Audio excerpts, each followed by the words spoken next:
Hey everyone, Draco Prime 220 here, and today this video is about two very interesting villains. Before I go further into this video, once again, I thank to all my subscribers for helping me reach beyond 100 subscribers. I thank you. I wouldn't have gotten here without you. Once again, I love you all. Thank you so much. It is very appreciated. Now, this video is about two MLP villains. My friend who's on X, I don't do X anymore. Once it changed to X, I was done. He's sticking around on X, and he sent me a picture. And it was artwork of Zinniea, the My Little Pony villain from the unfinished special, which is in animatic form on YouTube, courtesy, I think, of Doc Anubis, where we meet these two ponies that come from the distant future, and one of them is Zinniea, a very evil pony. And let me tell you, she took everyone on, and I have to say, she made a better villain than Sprout. Can you imagine if in a new generation, instead of Sprout being the villain, just have Zinniea be the villain of the movie? I think that movie would have been even better. Like, imagine, like, ponies from the future come to try and bring magic back, but they come from the future where it's all relying on tech or some form of their own magic or something, but their magic is dying, and Zinniea wants it to establish herself. You know, she is the manager of Odessa. You know, I don't know, but seriously, but I'm just saying, I don't know where I'm going with this, but Zinniea makes a better villain than Sprout by a long shot. And it actually features her going hoof to hoof with a certain fire alicorn, Opaline. Now, my friend really got excited and said how he wished this fight was actually seen, because we both know from both of these characters they have a lot of power and they have shown what they are capable of. Well, the person who made the art said to him that they might bring her back if there's a reasonable way to bring her back. If there's a reasonable way to make her return. And I'm guessing this person, my friend says that this art is come from the person who's working on the Path of Skyros project. I've heard about it here and there. Not really much about it. But yeah, my friend said that hopefully that they do find a way to bring her back to see if this fight actually becomes a reality. Which, here I leave to you in the comments section, my viewers. Who do you think would win? Opaline or Zinniea? Now, we're going to go through what we know about these two characters. One we know more than the other. So, first of all, Opaline. Yeah, through most of the, Make Your Mark, she didn't really do a lot. Because she said, as she put it, her power was compromised. But let's keep in mind that this is the pony that pretty much ruined everything. She got pretty much farther than Queen Chrysalis, Cozy Glow, and Tyrek. They are the second group of villains to ever make it close enough, to ruin everything for Equestria. Like, due to their actions, due to what they were influencing the ponies with, basically racism and segregation, basically caused the Wendigos to return, ultimately potentially leading to another severe storm that would bury all Equestria in eternal snow. So, yeah, but these villains were like the only ones that got that close. Opaline seemed to have been the one who got them farthest and in a weird way, won. In a weird way. She got defeated, but in a way she did win, because she got the farthest. We just don't know all the details of what exactly happened.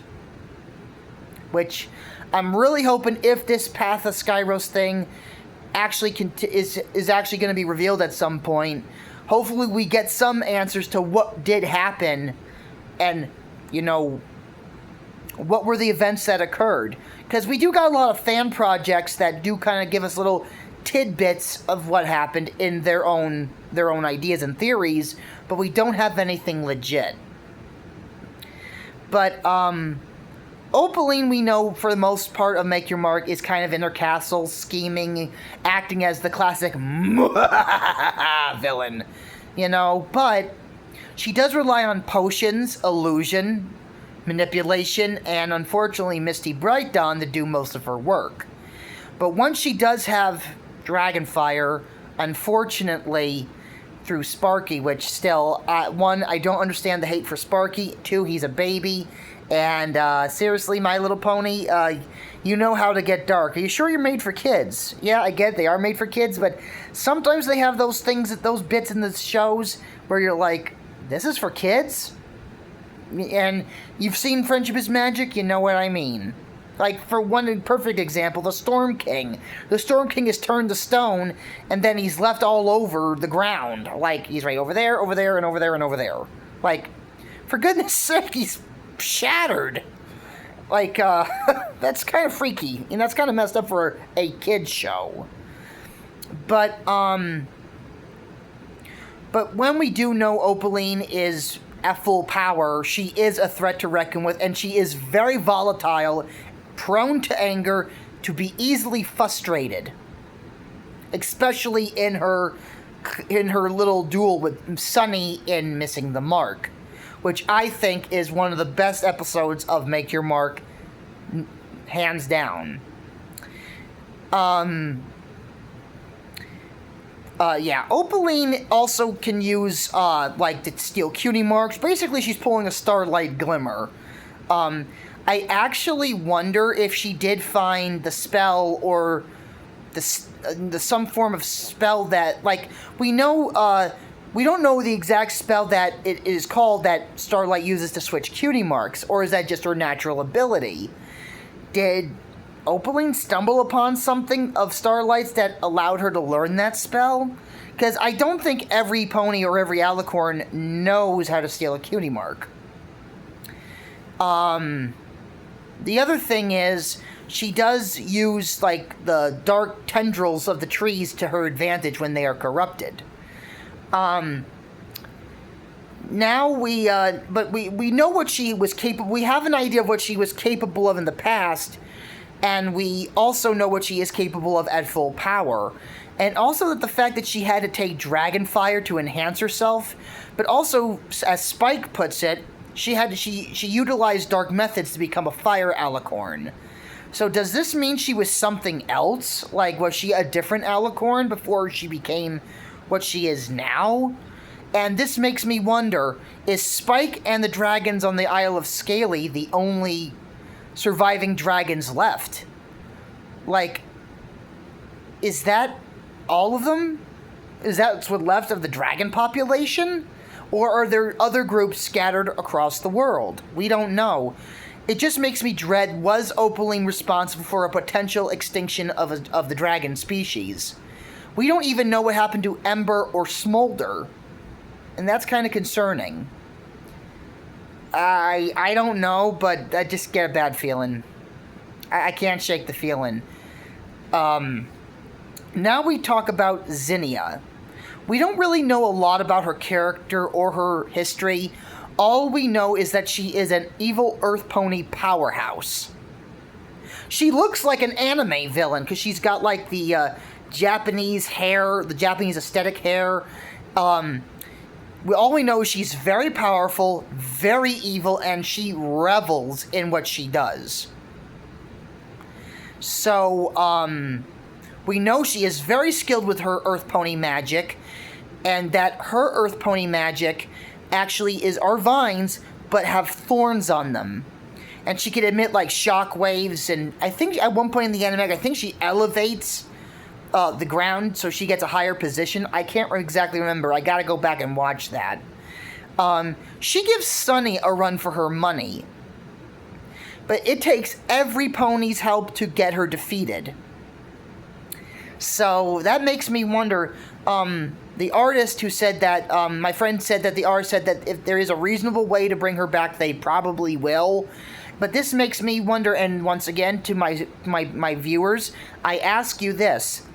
One, we do know Opaline has lived, is one of probably of the, no offense, well, in a way, I am trying to offend Opaline, and on the other hand, no offense, because I don't want to get barbecued.